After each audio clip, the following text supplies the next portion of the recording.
Kingstyle арнасына қош келдіңіз. Егер сіз 2024 жылы капиталыңызды 5 есе көбейту жолын білгіңіз келсе, сіз дұрыс жердесіз. Бүгін біз сізге келесі 12 ай ішінде осы өршіл мақсатқа жетуге көмектесетін бірегей және нақты жоспарды ұсынамыз. Бұл бейнені соңына дейін қараңыз, өйткені біз беретін ақпарат сіздің қаржылық өміріңізді түбегейлі өзгерте алады. Ал ендеше бастайық.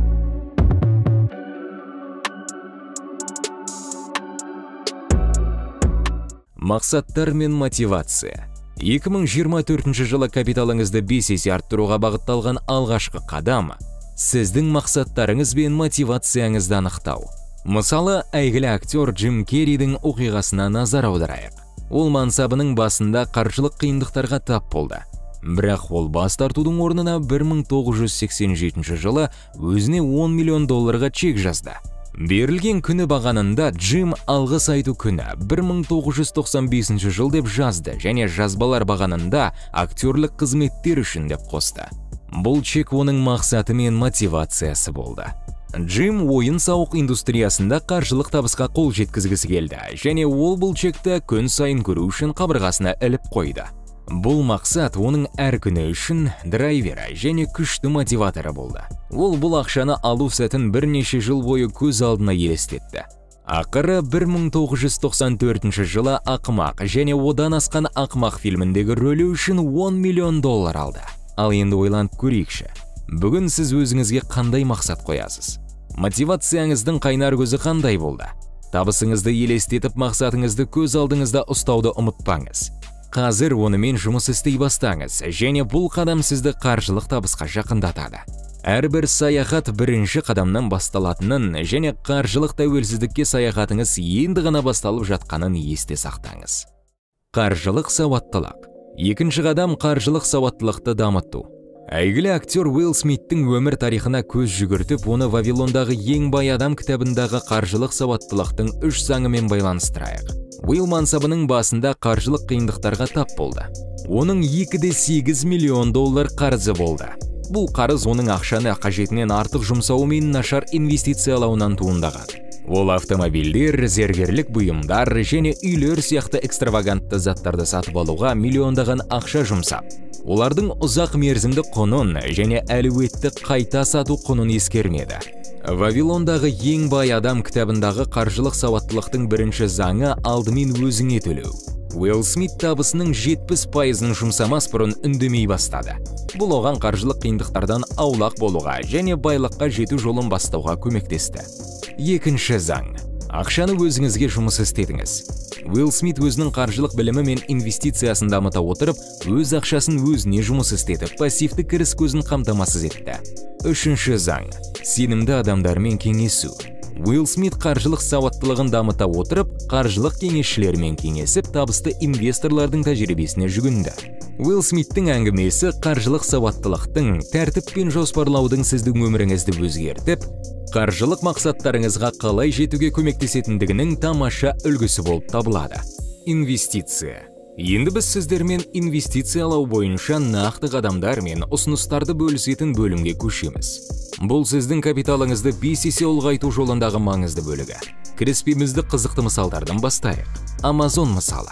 Amazon компаниясын қарастырайық. 1997 жылы компания жария болған кезде акциялары бар болғаны 18 центке бағаланды.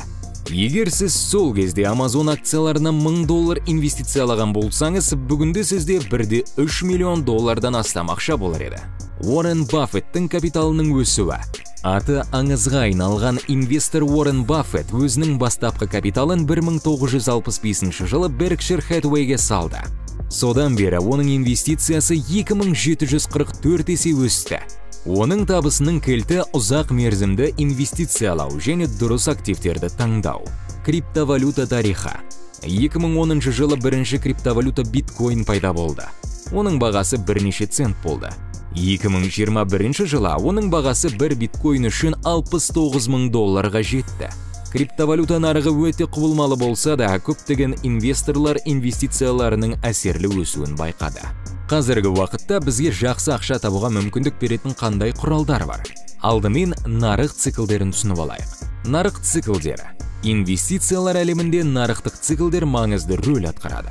Біз бірнеше жыл бойы аю нарығын көрдік. Активтердің бағасы төмендеп, инвесторлар тұрақсыздықты бастан өткерді. Бірақ тарихи тұрғыдан алғанда, әрбір аю нарығы аяқталып, жаңа бұқалар циклі басталады. Енді біз сіздермен капиталыңызды бірнеше есе арттыратын нақты мүмкіндіктермен бөліскіміз келеді.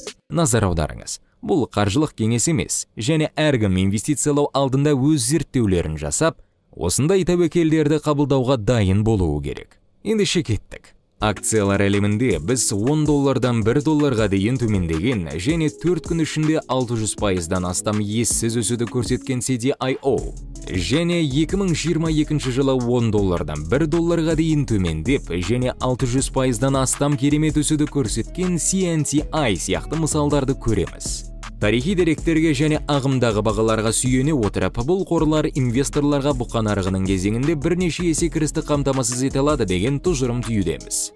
Криптовалюта әлемінде мысалдарға DOT, XRP және Matic жатады. Олар да аю нарығында айтарлықтай пайыздарға төмендеді, бірақ инвесторларға келесі бұқалық циклде бірнеше есе пайда табу мүмкіндігін береді. DOT $55-дан $4 дейін төмендеп, инвесторларға 1000%-ға жуық табыс табуға мүмкіндік беруде. Сол сияқты XRP $2-дан 80%-дан астамға төмендеді. Бірақ келесі бұқа циклі шамамен 500%-ға пайда табуға мүмкіндік береді.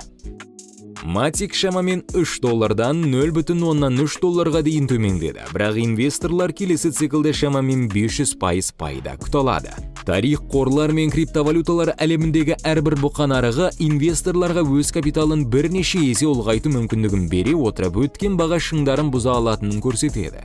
Осы бөлімді аяқтай отырып, инвестициялау тарихы әсерлі табыстарға толы екенін есіңізге салғымыз келеді. Сіздің шешімдеріңіздің ұзақ мерзімді салдары болуы мүмкін, ал активтерді дұрыс таңдау мен стратегия сіздің байлығыңыздың айтарлықтай өсуіне әкелуі мүмкін. Тәртіп пен төзімділік. Өз капиталыңызды 5 есе арттыру жолындағы соңғы, бірақ ең маңызды қадам тәртіп пен төзімділік. Осы қасиеттерді танытып, өз капиталын еселеп арттырған нағыз атақты адамдардың әңгімелеріне тоқталайық. Уоррен Баффет. Дүние жүзіндегі ең табысты инвесторлардың бірі Уоррен Баффет ұзақ мерзімді инвестициялаудың және шыдамдылықпен жүргізетін стратегиясының арқасында мансабында өзінің байлығын 25.000 еседен астам ұлғайтты. Элисон Феликс. Бұрынғы Олимпиада чемпионы Элисон Феликс табысты инвестор болды және мансабын тастағаннан кейін өзінің таза құнын 10 есеге арттырды. Оның инвестициялаудағы тәртіпті тәсілі оған әсерлі нәтижелер әкелді. Уоррен Ингрэм. Уоррен Ингрэм белгілі инвестор және автор. Ұзақ мерзімді инвестициялау және активтерді әртараптандыру стратегияларын қолдана отырып, өзінің байлығын 20 еседен астам өсірді. Бұл әңгімелерде біз тәртіп пен төзімділік атақты адамдарға өздерінің капиталын бірнеше есе арттыруға көмектескенін көреміз. Инвестициялар уақыт пен күш-жігерді қажет етеді, бірақ дұрыс көзқараспен олар сізге әсерлі нәтижелер әкелуі мүмкін. Қорытынды. Сонымен, келесі 12 айда капиталыңызды 5 есе арттыру үшін не қажет екенін қорытындылайық. Мақсаттар мен мотивация. Мақсаттарыңыз бен мотивацияңызды анықтаудан бастаңыз. Бұл сіздің компасыңыз болады. Сізді сәттілікке апаратын жолға бағыттайды. Қаржылық сауаттылық. Нарықтарды зерттеп, қаржыңызды саналы түрде жоспарлау арқылы қаржылық сауаттылықты дамытыңыз. Инвестиция. Ұзақ мерзімді перспективасы бар әртүрлі активтерге инвестициялаңыз. Нарық циклдерімен еселеп табыс көру мүмкіндіктерін қарастырыңыз. Тәртіп пен төзімділік. Қиын сәттерде де тәртіп пен төзімділік сақтаңыз. Өз стратегияңызды орындаңыз және құбылмалылық кезінде дүрбелеңге түспеңіз. Қазіргі уақытта біз жақсы инвестициялық мүмкіндік беретін аю нарығын бастан кешіріп жатырмыз. Есіңізде болсын, қаржы нарықтарының тарихында аю нарығы әрқашан бұқа нарығына жол береді. Ол инвесторларға капиталдың әсерлі өсуін қамтамасыз ете алады, көбінесе 500%-дан асатын. Бұл ұзақ мерзімді инвесторлар үшін еселеп ақша таба алатын мүмкіндік. Осы қарапайым, бірақ маңызды қадамдарды орындасаңыз, міндетті түрде мақсатыңызға жетесіз. Бұл мүмкіндікті жіберіп алмаңыз, бүгіннен бастаңыз. Егер сізге бұл бейне ұнаса және қаржылық сауаттылық пен бюджетті басқару туралы көбірек білгіңіз келсе, біздің арнаға жазылуды және лайк басуды ұмытпаңыз. Сізді біздің қоғамда көруге қуаныштымыз. Ісіңізге сәттілік.